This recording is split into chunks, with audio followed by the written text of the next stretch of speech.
ఆత్మహత్య చిత్తూరు సీతమ్స్ కాలేజీ భవనంపై నుంచి దూకి ఒకరు, తిరుపతి చదలవాడ కళాశాలలో ఉరివేసుకుని మరొకరు బలవన్మరణం అన్నటువంటి వార్తని హైలైట్ చేశారు. ఉమ్మడి చిత్తూరు జిల్లాలోని వేర్వేరు ఇంజనీరింగ్ కాలేజీలు చదువుతున్న ఇద్దరు విద్యార్థులు మంగళవారం ఆత్మహత్యలు చేసుకున్నారు. చిత్తూరు నగర శివారు మొరకంబట్టు వద్ద ఉన్న సీతమ్స్ ఇంజనీరింగ్ కళాశాల భవనంపై నుంచి దూకొకరు, తిరుపతి సమీపంలోని చదలవాడ ఇంజనీరింగ్ కళాశాల టెర్రస్పై ఉరివేసుకుని మరొకరు బలవన్మరణాలకు పాల్పడ్డారు.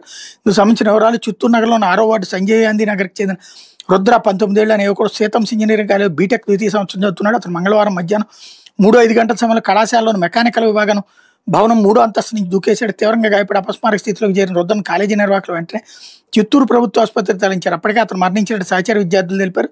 తరగతులు జరుగుతుండగానే రుద్ర 3వ అంతస్తు పైనుంచి దూకి ఆత్మహత్యకు పాల్పడడం కళాశాల కలకలం రేపింది.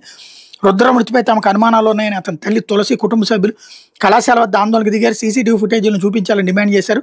విద్యార్థి ఆత్మహత్యపై పోలీసులు కేసు నమోదు చేశారు. కాగా ఇదే కళాశాలలో బీటెక్ 3వ సంవత్సరం చదువుతున్న నందిని అనే విద్యార్థిని అక్టోబర్ 31వ తేదీన అడ్మినిస్ట్రేషన్ బ్లాక్లో 3వ అంతస్తు నుంచి దూకి ఆత్మహత్యకు ప్రయత్నించింది. తీవ్రంగా గాయపడిన ఆమె తమిళనాడులోని సీఎంసీ ఆసుపత్రిలో చికిత్స పొందుతోంది. ఈ ఘటన మరొక ఉందే వారం రోజుల వ్యవధిలో మరో విద్యార్థి కళాశాల భవనంపై నుంచి దూకి ఆత్మహత్య చేసుకున్నాడు. దీంతో విద్యార్థులు తల్లిదండ్రులు భయాందోళనకు గురవుతున్నారు. మరోవైపు నెల్లూరు స్టోన్ హౌస్ పేటకు చెందినటువంటి సాయి చందు తిరుపతి సమీపంలో Chadalavada engineering college BTech second year చదువుతున్నారు. అతను మంగళవారం కళాశాల హాస్టల్ భవనం టెర్రస్పై ఉరివేసుకుని ఆత్మహత్య చేసుకుని మరణించాడు. కళాశాల యాజమాన్యం ఫీజు కోసం సోమవారం సాయి చందు తండ్రికి ఫోన్ చేశారు. మరుసటి రోజే అతను ఉరివేసుకుని ఆత్మహత్య చేసుకోవడంపై పలు అనుమానాలు వ్యక్తమవుతున్నాయి. పోలీసుల దర్యాప్తులు పూర్తి వివరాలు వెలుగులోకి రావాల్సి ఉందన్నటువంటిది హైలైట్ చేస్తున్నారు.